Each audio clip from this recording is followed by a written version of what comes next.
Assalamualaikum warahmatullahi wabarakatuh. Perkenalkan, nama saya Nur Fauzi Naim dengan NIM 19961422012, kelas B Ekonomi Pembangunan.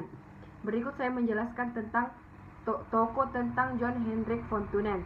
John Hendrik von Thunen ialah seorang ahli ekonomi pertanian dari Jerman yang pada tahun 1783 sampai 1850 mengeluarkan teori yang tertuang dalam buku Teori von Thunen, lebih dikenal sebagai teori lokasi pertanian. Von Thunen mengembangkan teori ini berdasarkan pengamatan sekitar tempat tinggalnya. Dalam teori ini ia memperhatikan jarak tempuh antara daerah produksi dan pasar. Pola tersebut termasuk variabel keawetan barat dan harga dari berbagai komoditas pertanian. Ia menggambarkan bahwa jenis menggunakan ongkos transportasi tiap komoditas di pasar terdekat. Pada zaman dulu, banyak area pertanian yang terletak di wilayah yang tidak strategis. Petani yang harus berada di lokasi jauh dari pusat pasar atau kota harus menempuh jarak yang cukup jauh untuk menjual hasil panennya. Biaya transportasi yang dikerahkan tidak sebanding dengan upah dan yang apa didapat. Hal ini menunjukkan betapa mahalnya kota sebagai pusat pasar. Dari hasil studi inilah von Thunen mengeluarkan teori pertanian. Berikut, von Thunen berpendapat bahwa suatu pola produksi pertanian berhubungan dengan tata guna lahan di wilayah sekitar pusat pasar atau kota. Ia mengeluarkan asumsi-asumsi sebagai berikut.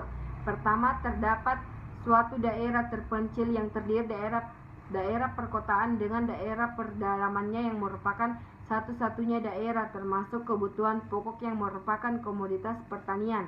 Kedua, daerah perkotaan hanya menjual kelebihan produksi daerah pendalaman, tidak menerima penjualan hasil pertanian dan daerah lain. Ketiga, daerah pedalaman hanya menjual kelebihan produksinya di perkotaan, tidak di daerah lain. Yang keempat, pedalaman atau kota mempunyai ciri yang sama dengan kondisi geografis kota itu sendiri dan cocok untuk tanaman dan peternakan daratan menengah.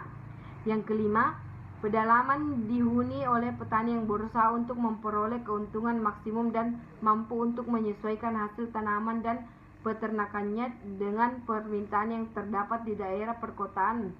Keenam, pada waktu itu hanya ada angkutan berupa gerobak yang dihela oleh kuda. Ketujuh, biaya transportasi berbanding lurus dengan jarak yang ditempuh. Semua biaya transportasi ditanggung oleh petani. Petani mengangkut semua hasil dalam bentuk segar. Berikut, menurut von Thunen, tingkat sewa lahan adalah paling mahal di pusat pasar dan makin rendah apabila makin jauh dari pasar. Von Thunen menentukan hubungan sewa lahan dengan jarak ke pasar dengan menggunakan Perkembangan dari teori von Thunen adalah selain harga lahan tinggi di pusat kota akan makin menurun apabila makin jauh dari pusat kota. Makin tinggi kemampuan untuk membayar sewa lahan, makin besar kemungkinan kegiatan itu beralokasi dekat ke pusat pasar. Hasilnya adalah suatu pola pengguna lahan berupa diagram cincin. Berdasarkan perbandingan atau selisih antara harga jual dengan biaya produksi, masing-masing jenis produksi memiliki kemampuan yang berbeda untuk membayar sewa lahan. Dalam studi kasus di wilayah Bandar Lampung, Tanjung Karang Pusat merupakan kecamatan yang menjadi jantung kota Bandar Lampung.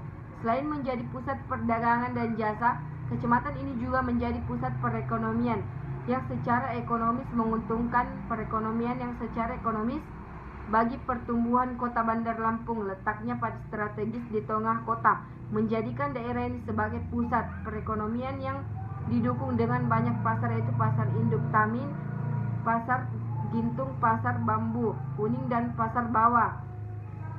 Berikut dari hasil saya, lebih kurangnya mohon dimaafkan. Wabillahi taufiq wal hidayah. Wassalamualaikum warahmatullahi wabarakatuh. Terima kasih.